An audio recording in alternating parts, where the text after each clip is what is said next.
You don't just become confident overnight. Confidence is something that you actually need to work at every single day. But the problem is, a lot of times when we have a test, an exam, a big interview, something happening, a moment in time where we need to show up, it can feel like that confidence is impossible.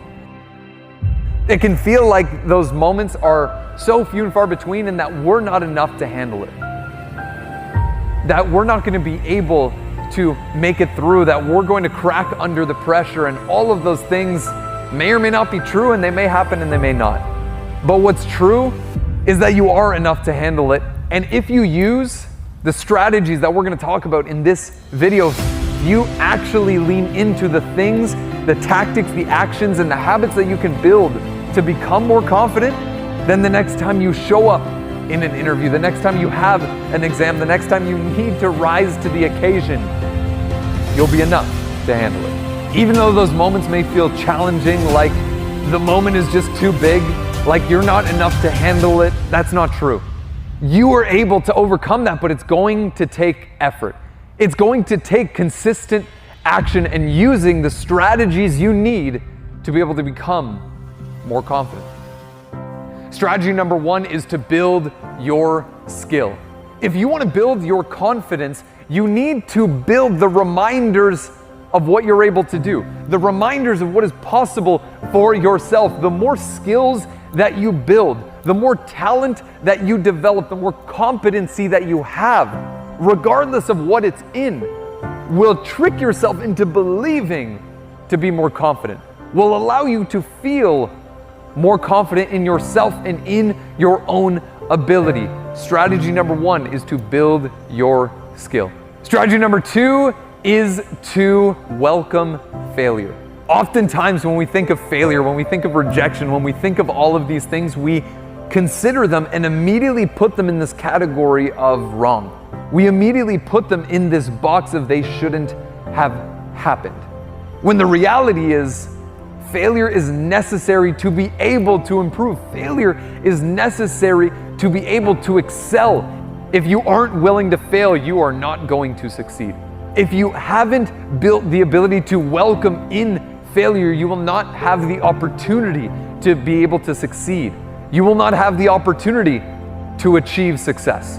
Embrace failure. Welcome in failure. There is no one on this planet that has been able to avoid it, so you might as well welcome it with open arms. The more times you fail, every failure after that affects you a little less. It actually adds to your confidence because you see yourself as someone who's able to handle more. You're able to bring more of yourself to the moments. Strategy number three is have an end goal. So many people go through their lives random. They go through the motions, they take actions, they move towards careers that they don't want, apply for jobs that they're not passionate about, go to schools that they're not interested in, all for what? Just to have some semblance of security that isn't even real. If you want to have confidence, you need to have an end goal, an end result, a North Star that you are working towards, so that in those moments where you feel like you're not enough, in those moments where you feel like the moment is too big, where you're not going to be enough to handle it, you can look at your end goal. You can look at that thing that you are working towards and let it guide you through those tough moments, through the failures, through the setbacks, through the hardships, through all of the moments where you feel the pressure of needing to do a certain thing or becoming a certain person. Have an end goal. Number four, and this is one that it blows my mind how many people forget, is to put in effort. Confidence isn't something that just comes naturally. The most confident people on the planet are people that consistently put effort into themselves, into their own lives, into their goals, into the school that they want to get into the career that they want to pursue, into the relationships that they want to build. They put in consistent effort. If you want more confidence, you need to give more effort. If you want more confidence, you need to take more actions. If you want more confidence, you need to make more effective decisions every single day. Number five to build confidence is to work on yourself. So many people focus on these external circumstances. They focus on everyone else's lives and they forget about their own. They focus on everyone else's experience and they forget about the most important person. Focus on you. Focus on your progress, on your goals, on your vision, on what you actually want, because so many people are living a diluted version of what their friends want them to do, what their parents suggest them to be, what their teachers and advisors wish they would pursue. When the reality is that's living someone else's version of your life as opposed to being you and living your own life with your own goals and your own passions. Decide to put in effort into your own progress, into your own growth, and into your own development. Number 6 is don't compare yourself. It's so easy to compare our chapter 1 to someone else's chapter 10. It's so easy to look at the beginning of our story and compare it to the end of someone else's. Of course, we're gonna feel like our version of what we are living isn't enough when we're comparing it to someone who has years more experience, of more failures, of more trial and error, of more learning what's going to work for them. Comparing yourself to anyone else aside from you is pointless and will waste your time every day of the week. The only person you should be comparing yourself to is you. What you put in, the effort you give, the actions you take, the decisions that you make, and the commitments that you give to yourself and the people in your life. Are you sticking to it or are you not? Because confidence is the process of making and keeping promises to yourself. So how many promises are you making and how many of them are you keeping?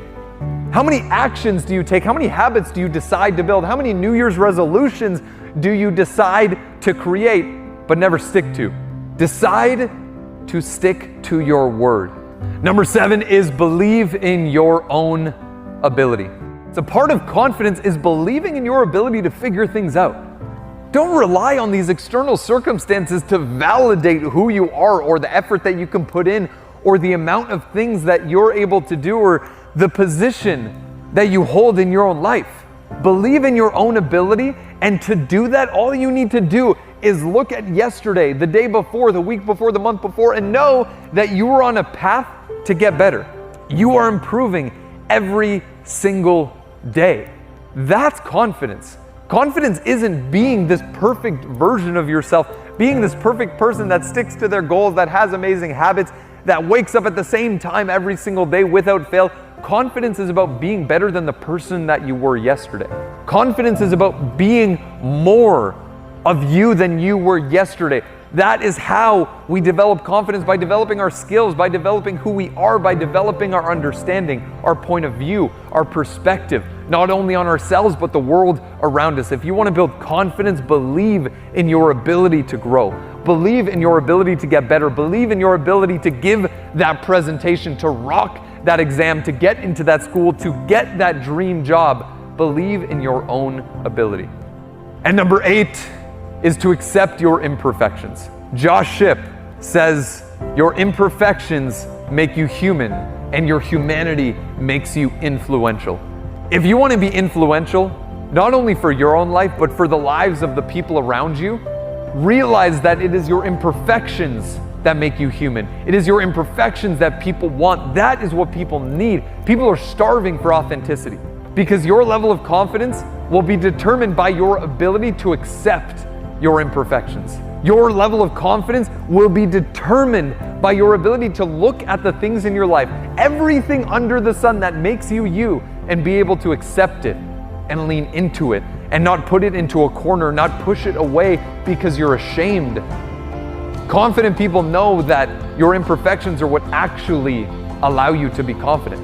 They will be the determining factor in your ability to feel confident and your ability to have confidence be a part of your life. And now at the end of the day, there will be moments in our lives that make us feel less confident. There will be moments in our lives where we feel like we're not enough, and that's okay. What matters is consistently leaning into the idea of who you are. What matters is leaning into the idea of you putting in effort every single day to becoming a better version of you. Realize that you are bigger than any moment, any test, any exam, any experience that you feel like is bigger than you, that will be too much for you to handle. You're more than it. Believe in your own ability, believe in who you are, believe in your own potential, because that's what you need to build the necessary confidence you need to thrive. You've got this. I believe in you.